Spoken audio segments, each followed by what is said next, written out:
नमस्कार, आदाब, जय भीम, सत श्री अकाल। मैं हूं माजिद सिद्दीकी और आप देख रहे हैं फोकस हिंदुस्तान न्यूज़ चैनल। आज की ख़ास खबरें सब्सक्राइब करें, लाइक करें, शेयर करें।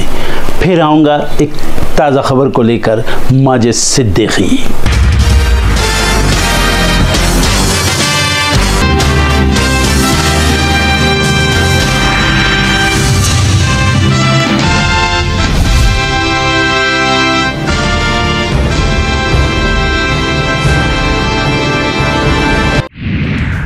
बीजेपी बोली गलत साबित होंगे एग्जिट पोल, जम्मू कश्मीर हरियाणा दोनों जगह बनाएंगे सरकार।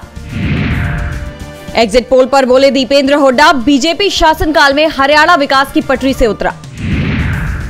अरविंद केजरीवाल आज फिर लगाएंगे जनता की अदालत, छत्रसाल स्टेडियम में जुटेंगे समर्थक।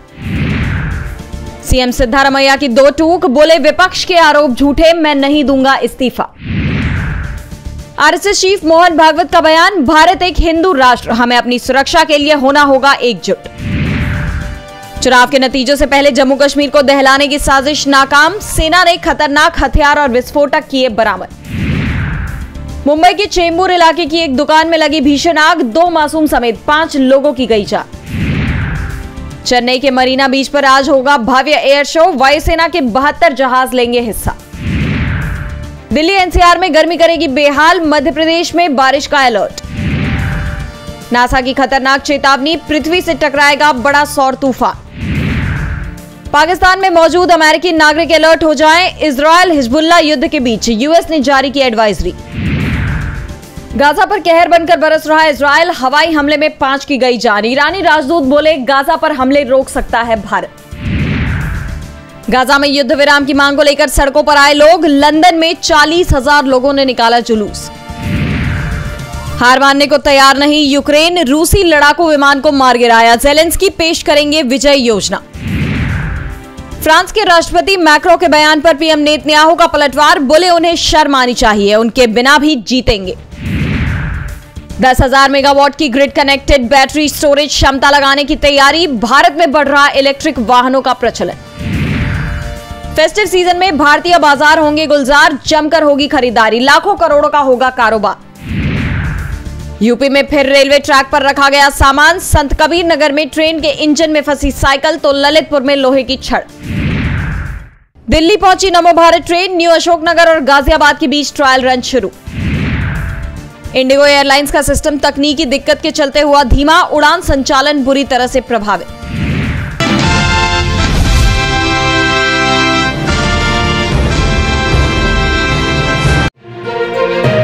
महाराष्ट्र में इन दोनों चुनावों की तैयारी अपनी चरम पर है। राज्य के 2 प्रमुख गठबंधन महायुति और एमवीए सीट शेयरिंग से चुनाव प्रचार तक हर बारीकियों को करीब से हैंडल कर रहे हैं। लेकिन इसी बीच अब राज्य के सीएम एकनाथ शिंदे और उनके मंत्रियों की मुश्किलें बढ़ गई हैं। ऐसा इसलिए क्योंकि शिंदे और उनके मंत्रियों को स्विट्जरलैंड की एक कंपनी ने लगभग 1.5 करोड़ रुपए का बिल और महाराष्ट्र औद्योगिक विकास निगम यानी MIDC को लीगल नोटिस भेजा है। गौर करने वाली बात यह है कि ये बिल इस साल जनवरी का है, जब सीएम शिंदे अपने शिष्टमंडल यानी अपने नेताओं के साथ दावोस में आयोजित विश्व आर्थिक मंच में शामिल होने के लिए स्विट्जरलैंड गए थे। ऐसे में जिस होटल में ये सभी ठहरे और खाया पिया, उसका कथित तौर पर बिल ही नहीं दिया। वहीं अब उस कंपनी ने नोटिस भेज दिया है।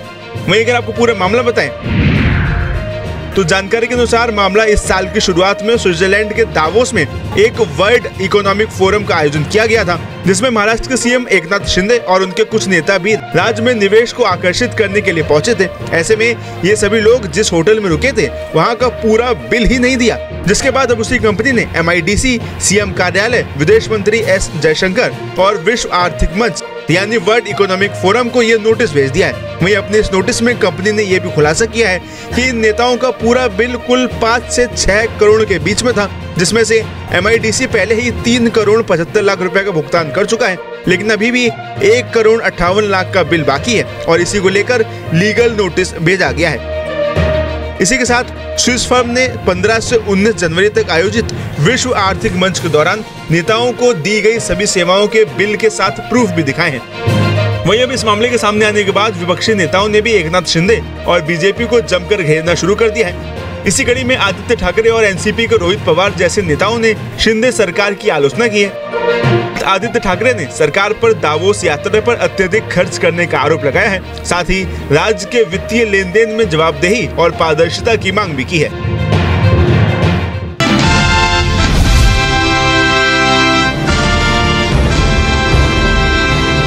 महाराष्ट्र की कोल्हापुर में कांग्रेस सांसद राहुल गांधी ने छत्रपति शिवाजी महाराज की प्रतिमा का अनावरण किया।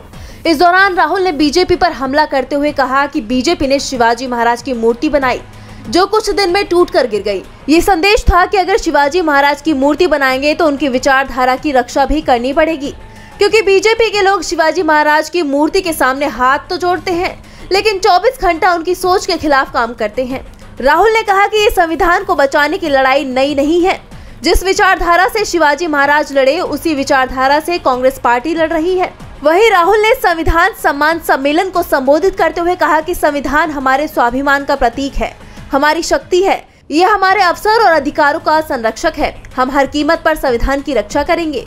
राहुल ने बीजेपी पर हमला करते हुए कहा कि नरेंद्र मोदी पहले चुनावों में 400 पार की बात करते थे, लेकिन चुनावों में जनता ने बता दिया कि संविधान को सिर माथे पर लगाना होगा।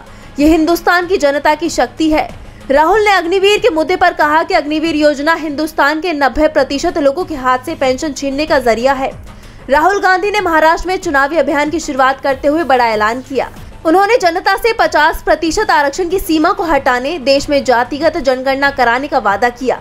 राहुल गांधी कोल्हापुर के उच्चगांव में टेम्पो ड्राइवर अजीत तुकाराम संधे के घर पहुंचे और उनसे और उनके परिवार से चर्चा की।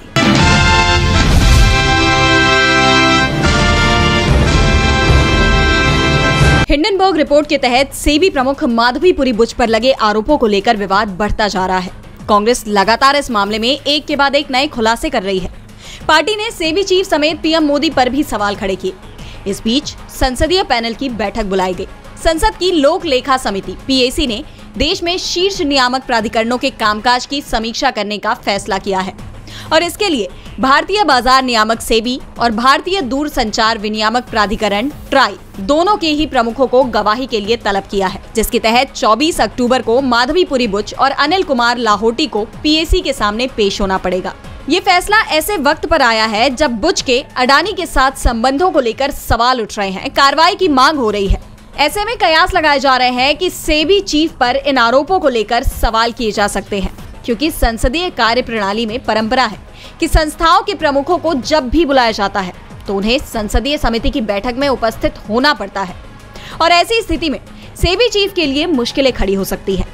बता दें कि हिंडनबर्ग ने दावा किया था कि अडानी की ऑफशोर शेल कंपनियों में सेबी चीफ की हिस्सेदारी है, जिसके बाद कांग्रेस ने बुच के बैंक स्टेटमेंट से लेकर सेबी में उनके परमानेंट सदस्य बनने के बाद अन्य कई घटनाओं का हवाला देते हुए हिंडनबर्ग के आरोपों पर जोर दिया, विरोध प्रदर्शन किया, यहां तक कि सेबी चीफ के इस्तीफे की भी मांग की। और जब मोदी सरकार की तरफ से कोई प्रतिक्रिया नहीं आई तो सवाल सरकार पर भी उठे। लेकिन अब पीएसी ने सेबी चीफ को तलब कर लिया है, जिसके बाद कार्रवाई की भी उम्मीद जताई जा रही है।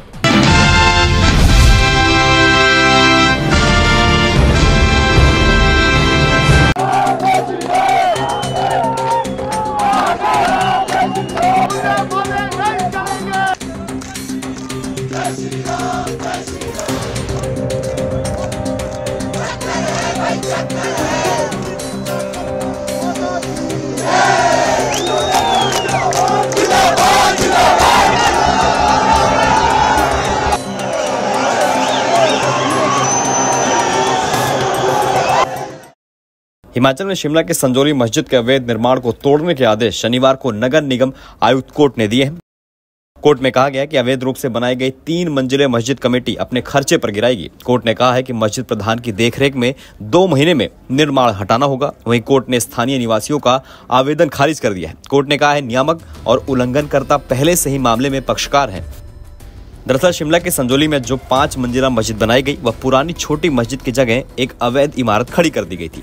आरोप है कि इस मस्जिद को बिना किसी मंजूरी के 5 मंजिल तक बनाया गया। इस मस्जिद का निर्माण 2009 में शुरू हो गया था और इसे लेकर 2010 में विवाद शुरू हो गया। विवाद होने के 2 साल बाद 2012 में वक्फ बोर्ड ने मस्जिद बनाने की मंजूरी दी। नगर निगम की आपत्ति पर 2013 में एक अन्य व्यक्ति ने मस्जिद की ओर से एक मंजिल का प्रस्तावित नक्शा निगम में दिया था और 2018 तक बिना वैध मंजूरी के 5 मंजिला मस्जिद बना डाली। लोगों का कहना है कि जब शिमला में 3.5 मंजिल से ज्यादा किसी भी इमारत के निर्माण पर सख्त प्रतिबंध है, तो फिर शिमला के संजौली इलाके में सरकारी जमीन पर 5 मंजिला अवैध मस्जिद का निर्माण कैसे शुरू हुआ। और अब जब सरकार को ये पता चल गया है कि ये मस्जिद गैर कानूनी तरीके से बनाई गई है, तो सरकार इसके खिलाफ कार्रवाई क्यों नहीं कर रही है। इस बारे में शिमला वक्फ बोर्ड ने भी माना है कि संजौली में बनी मस्जिद की 2 मंजिला अवैध है। ये मामला कई सालों से शिमला के नगर निगम कमिश्नर कोर्ट में चल रहा था। वहीं वक्फ बोर्ड ने पूरी मस्जिद को अपने अधीन लिया है। अवैध कब्जे को हटा दिया गया है। इसे बाहरी राज्य के कुछ मुस्लिम समुदाय की ओर से कहा गया था। यहाँ जो इमाम तैनात थे उन्हें हटा दिया गया है। अब बाहरी लोगों के रहने पर भी रोक लगा दी गई है।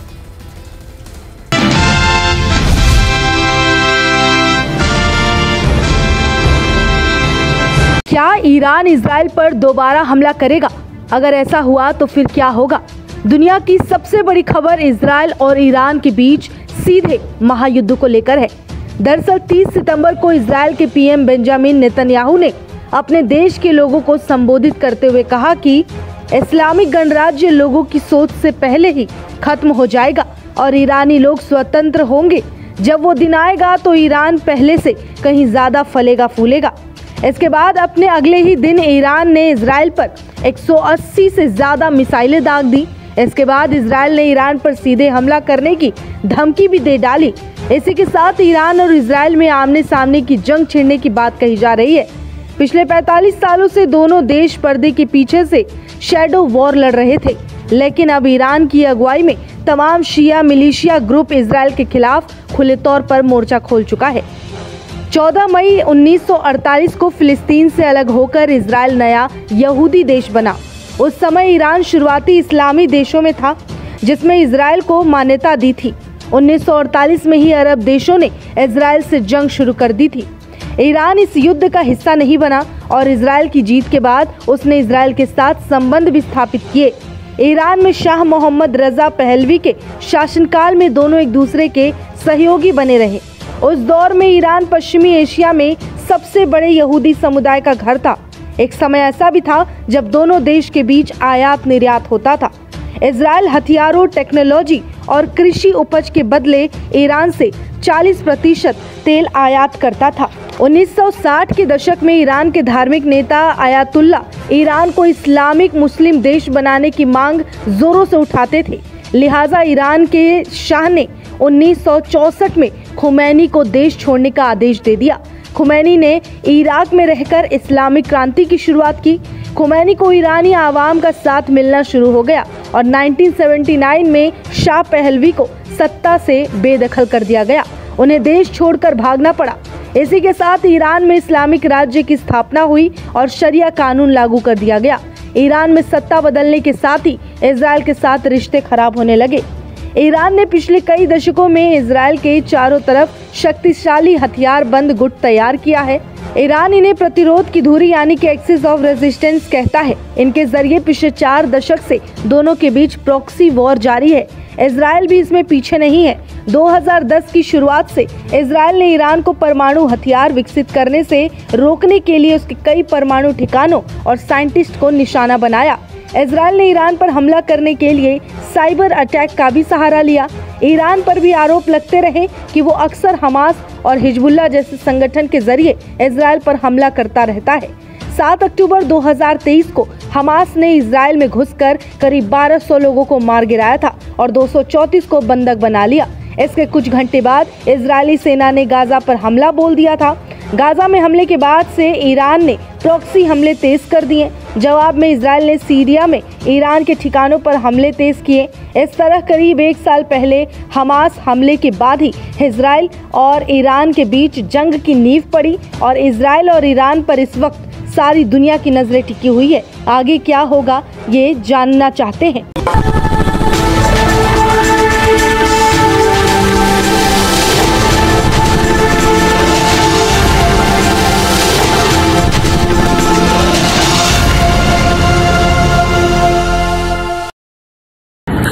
दोस्तों दोस्तों आज मैं आपको बताने वाला हूं कि अगर आपकी बॉडी में मैग्नीशियम की डेफिशिएंसी हो जाए तो आपको क्या क्या प्रॉब्लम हो सकती है। सबसे पहले इंसोमिनिया, नींद ना आना, स्लीपिंग डिसऑर्डर, इंसान सारी रात करवटें बदलता है, नींद नहीं आती, स्ट्रेस लेवल, एंजाइटी बढ़ जाती है इससे, क्योंकि कोर्टिसोल हार्मोन को रोकने में मदद करता है। और अगर आपकी बॉडी में मैग्नीशियम नहीं है तो कोर्टिसोल बढ़ जाता है, जिसकी वजह से स्ट्रेस और एंजाइटी हो जाती है।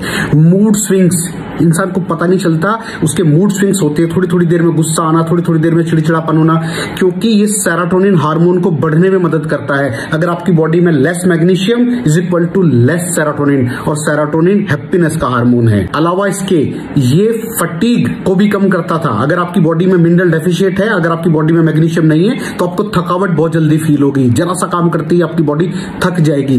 पुअर डाइजेस्टिव सिस्टम, ये डाइजेस्टिव सिस्टम को भी मैनेज करने में बड़ा शानदार रोल प्ले करता है, और अगर इसकी डेफिशिएंसी है तो कॉन्स्टिपेशन, डायरिया जैसी प्रॉब्लम हो जाती है। माइग्रेन, बहुत खतरनाक प्रॉब्लम है माइग्रेन। अगर डेफिशिएट है आपकी बॉडी मैग्नीशियम से तो आपको माइग्रेन की प्रॉब्लम भी हो सकती है। ब्लड प्रेशर, अगर आपकी बॉडी में मैग्नीशियम कम है तो आपको ब्लड प्रेशर की प्रॉब्लम हो सकती है। इरेगुलर हार्टबीट, ये हार्टबीट का बढ़ जाना, कम हो जाना, बढ़ जाना, कम हो जाना, मैग्नीशियम डेफिशिएट होने की निशानी है।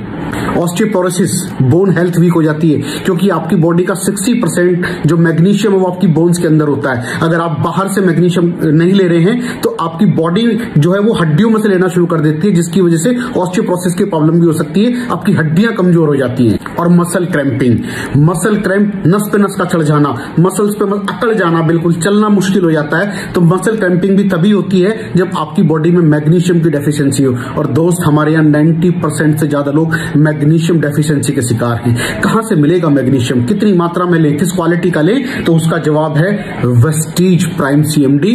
इसके अंदर आपको भरपूर मात्रा में मैग्नीशियम मिलेगा, आपकी सारी प्रॉब्लम सॉल्व हो जाएगी। Thank you so much. दर्शकों, देख लिया आपने हमारे वीडियो को। हमें खुशी होगी कि आपने हमारे न्यूज़ को लाइक किया और दूसरों को शेयर किया। अगर अभी तक हमारे चैनल फोकस हिंदुस्तान को सब्सक्राइब नहीं किया है तो तुरंत सब्सक्राइब करें, कमेंट करें और बेल आइकॉन को प्रेस करें। हम हाजिर हैं खबर के लिए।